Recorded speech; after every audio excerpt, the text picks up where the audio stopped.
Hello everyone, welcome to BioVidyalaya.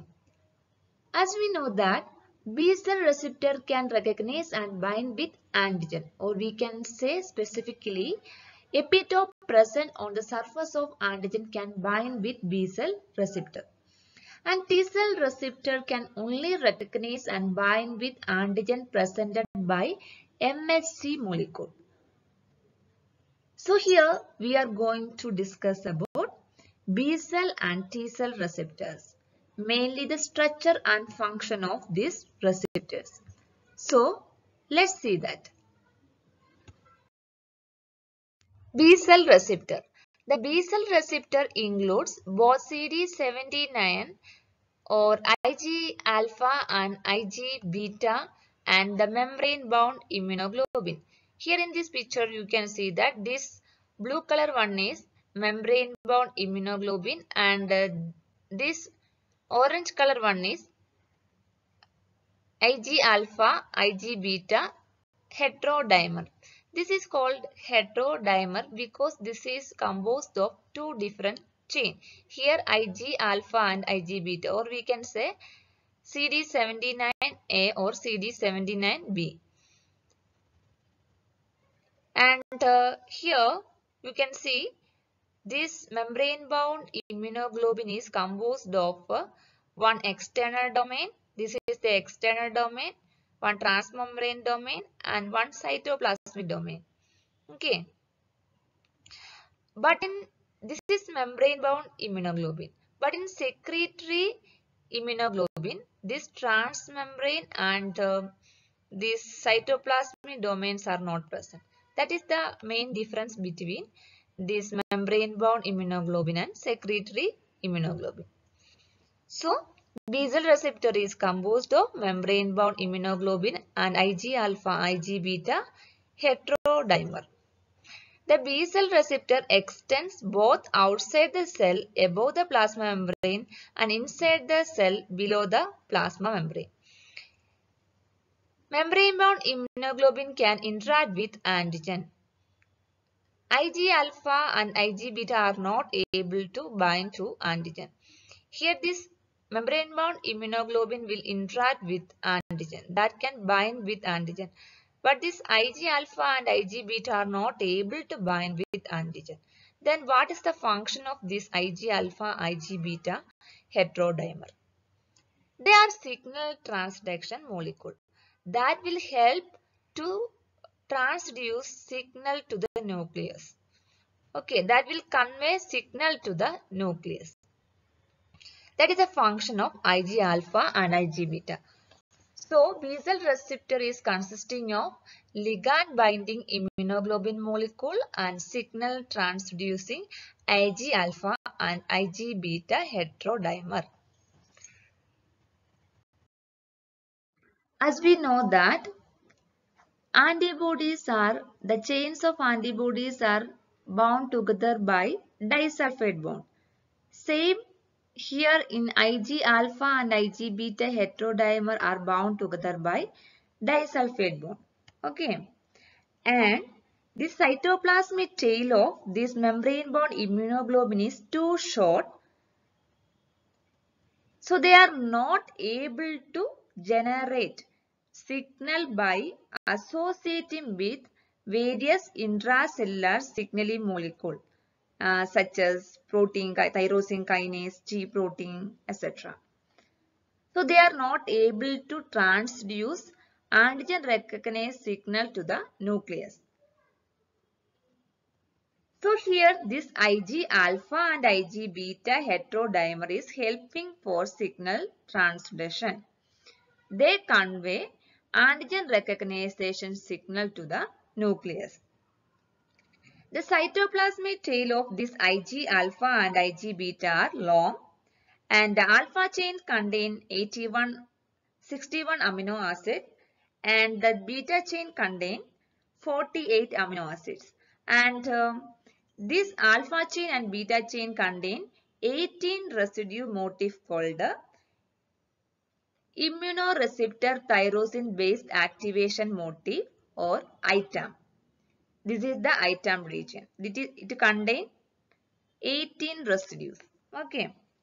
Each member of the dimer spans the plasma membrane and has a cytoplasmic tail bearing an immunoreceptor tyrosine-based activation motif item. Following antigen cross-linking with membrane-bound immunoglobulin, this is the antigen binding site. These are the antigen binding site. Following antigen cross-linking with this membrane-bound immunoglobulin, this item region interact with several molecular protein kinase that will phosphorylate tyrosine residue of this Ig alpha and Ig beta chain. Okay. That phosphorylated tyrosine, that phosphorylated region will function as docking site for various adapter protein that will lead to the signal transduction to the nucleus with the help of various proteins. Okay, so here the function of this Ig alpha and Ig beta heterodimer is signal transduction to the nucleus. Here this membrane-bound immunoglobulin, this basal receptor is composed of membrane-bound immunoglobulin and Ig alpha and Ig beta heterodimer. This membrane-bound immunoglobulin are not able to convey antigen recognition signal to the nucleus because the tail region is cytoplasmic tail region of this membrane-bound immunoglobulin is too short. So here Ig alpha and Ig beta are playing important role for signal transduction. Here the cytoplasmic tail of this Ig alpha and Ig beta is long, so they can convey this antigen recognition signal to the nucleus. Okay. T cell receptor complex. The T cell receptor is a protein complex found on the surface of T cell or T lymphocytes. So this T cell receptor is a complex that is present on the surface of T cells, or we can say T lymphocytes, that will recognize fragments of antigen as peptides bound to major histocompatibility complex. So this T cell receptor only identify that processed antigen or the peptides that is presented by MSC molecule. We know that we already discussed in our previous video that two types of MSC molecule that will present antigen to T cells. They are MSC1 and MSC2. MSC1 is present on the surface of all nucleated cell and MSC2 on the surface of antigen presenting cells. And MSC1 presented antigens are identified by that are recognized and bind with the TC cells, and MSC2 presented antigens are recognized by TS cells. So here T cells recognize only peptides, that means processed antigen that is presented by MSC molecule. And this T cell receptor is composed of T cell receptor and CD3. Here in this picture you can see that this is the T cell receptor and these are the CD3. Okay. So this is the T cell receptor complex. T cell receptor is a heterodimer consisting of alpha chain and beta chain or gamma and delta chain. T cell receptor is a heterodimer. Heterodimer means that is composed of two different chains. Here T cell receptor may be contain alpha chain and beta chain or gamma and delta chain. And then this gamma and delta T cell receptor, they are not MSC restricted. They are not MSC restricted, but this alpha and beta. This alpha and beta T cell receptor are MSC restricted. And the ligand for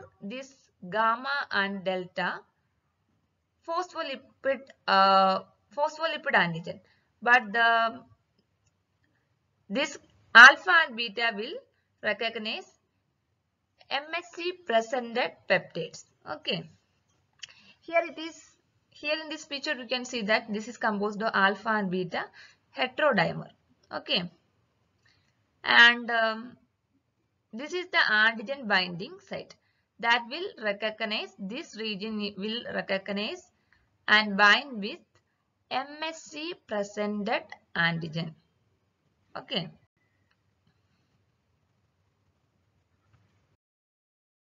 Each chain of T cell receptor is composed of two immunoglobulin extracellular domains.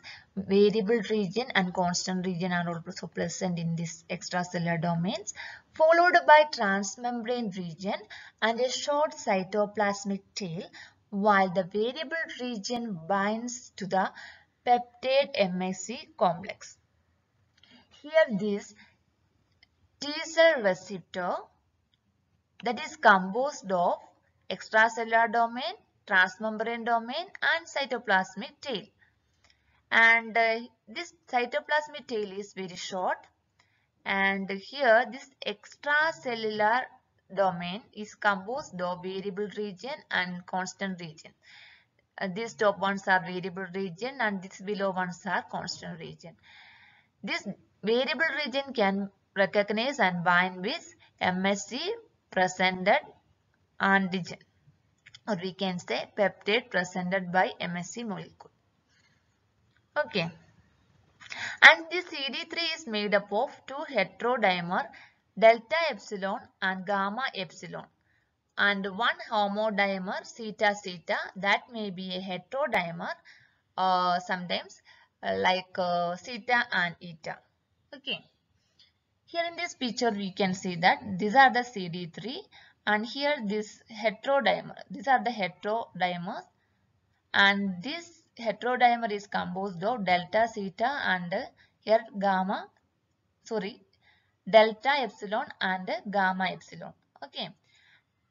And one homodimer, that is zeta zeta. Sometimes it may be a heterodimer zeta and eta. Okay. Here in this picture it is zeta zeta. And the delta and gamma and epsilon. Delta, gamma and epsilon. These chains are members of immunoglobulin superfamily. Each contain an immunoglobulin like extracellular domain. Here you can see that these are the immunoglobulin like extracellular domain. Okay. And this is followed by transmembrane domain and cytoplasmic domain. This cytoplasmic tail is long and it contains approximately more than 40 amino acids. And this zeta chain, that is very different from this delta, gamma and epsilon chain. And here the this extracellular chain is, or extracellular domain is too short. Okay. And it contains only approximately 9 amino acids. And this is followed by transmembrane domain and the long cytoplasmic tail. It contains approximately 113 amino acids. Okay. And this cytoplasmic CD3 chain contains motif called the immunoreceptor tyrosine based activation motif item. Okay. So here CD3's function is signal transduction. Item sequence present in CD3 serves as docking site for adapter protein following activation induced tyrosine phosphorylation. So the item site have been shown here can interact with tyrosine kinases that will play an important role in signal transduction. Here in this theta, delta, gamma, this is not theta. This is epsilon, delta, gamma, this epsilon. Here one item region is present. But you can see here 1, 2 and 3 item regions are present in this theta chain. Okay. So here this variable region can recognize and bind with antigen that is presented by MSC molecule that will give signal to the cytoplasmic tails of the CD3 molecule that will list the phosphorylation of tyrosine, and that phosphorylated tyrosine or the phosphorylated region will function as docking site for adapter protein, and that will lead to the signal transduction to nucleus. So here the CD3 is playing important role in signal transduction like Ig alpha and Ig beta heterodimer in B cell receptor. So this T cell receptor complex is composed of T cell receptor and CD3 molecules. This T cell receptor can recognize and bind with MSC presented antigen. This CD3 that is composed of two heterodimer delta epsilon and gamma epsilon and one homodimer theta and theta that will help in signal transduction to nucleus. So here I am winding up this video. I think this video will be helpful for you. If it is helpful, please don't forget to like, share and subscribe. Keep learning. Thank you.